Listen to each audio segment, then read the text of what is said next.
I'm joined by James Nunn. He's from JND Group, who pretty much specialise in home improvements. Hello, James.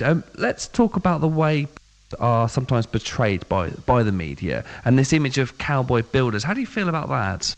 Hello, James. I think it's a bit of a shame because there's lots of good firms out there, working to do the best for people.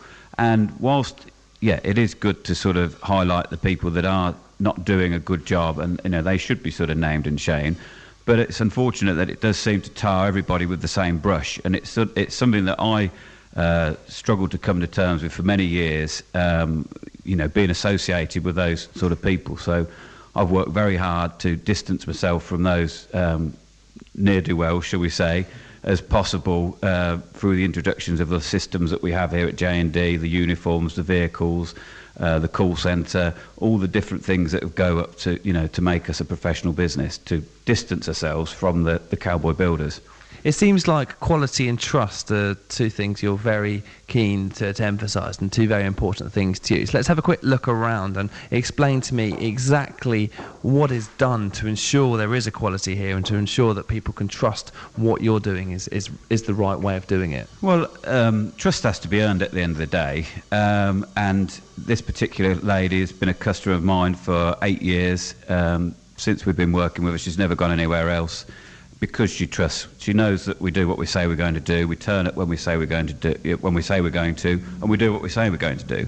And when you accomplish those fairly basic standards, then you can start to build some trust. And it is really just comes down to doing what you say you're going to do and when you're going to do it, and communicating the fact that if you have got a problem, you let the customer know. It's just meeting people's expectations.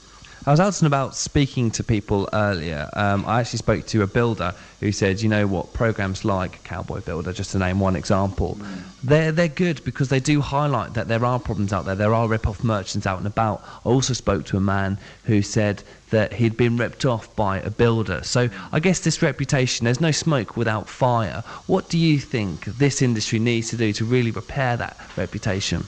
Well, I think opportunities like this, where we're actually discussing it in an open forum, is a good thing for the industry. There's lots of accredited bodies in Northampton. We've got the Buy with Confidence scheme, which is run by Trading Standards. We've been approved by that. We were one of the first firms to be approved by that scheme about 3 years ago.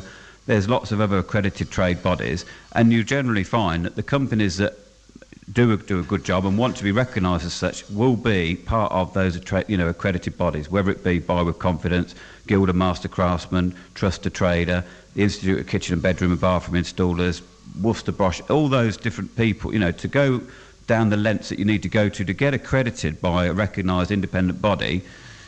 One wouldn't do that if you didn't have faith and ability, to do what you say you're going to do, because you have to jump accredited. And I know that we've been accredited by many different bodies, and it's quite a big process to do. There's lots of paperwork to pull together.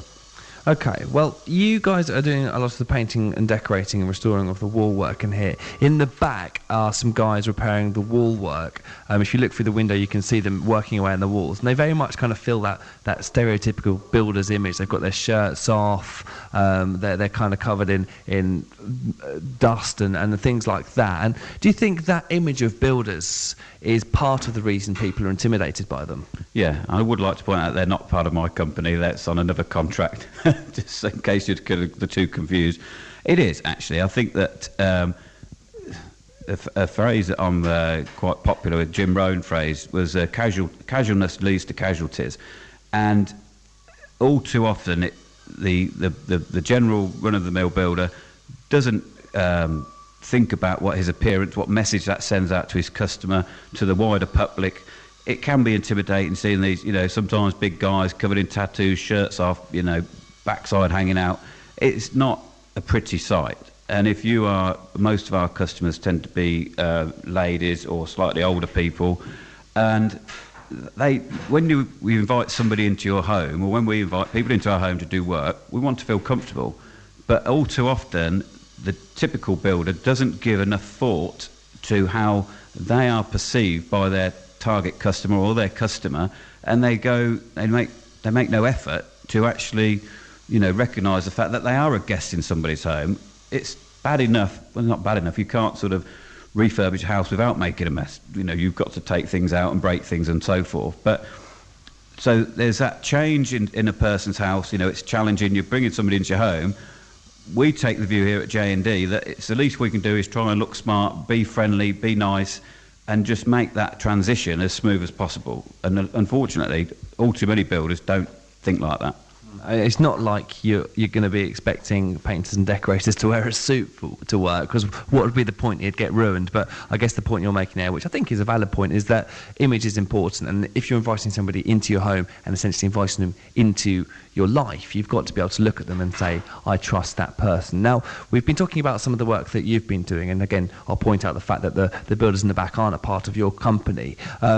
But the work you've been doing is painting and decorating. Let's have another little look around. We're in the main living room now, and what other work is being done upstairs then? Well, basically, it's a full redecoration. So we're going to be rubbing down all the woodwork, coating and glossing the woodwork, repairing the surfaces of the walls and ceilings, and then coating the walls with a matte white emulsion, and then the ceilings with a matte white, and the walls with a couple of coats of magnolia, just to give it a nice neutral finish that, you know, then goes on the market and it's going to appear nice for prospective buyers.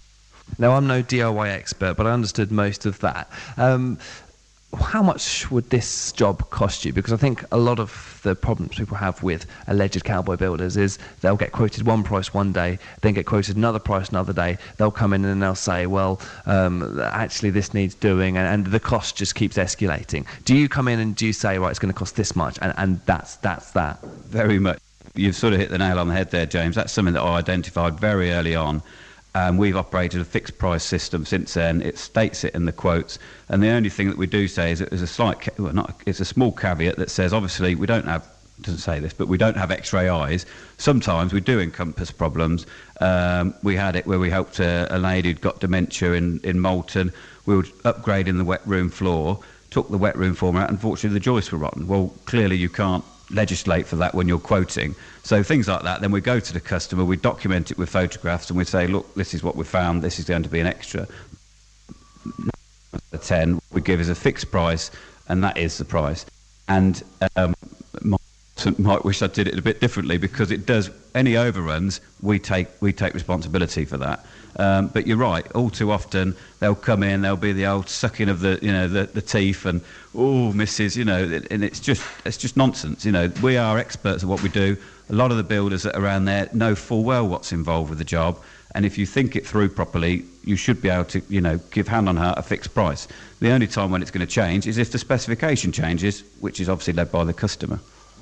All right, well, James Nunn from JND Group, thank you very much indeed for your time today. There you go, Helen, a bit of an insight into how the world works from a builder's and a decorator's perspective. James, thank you very much indeed.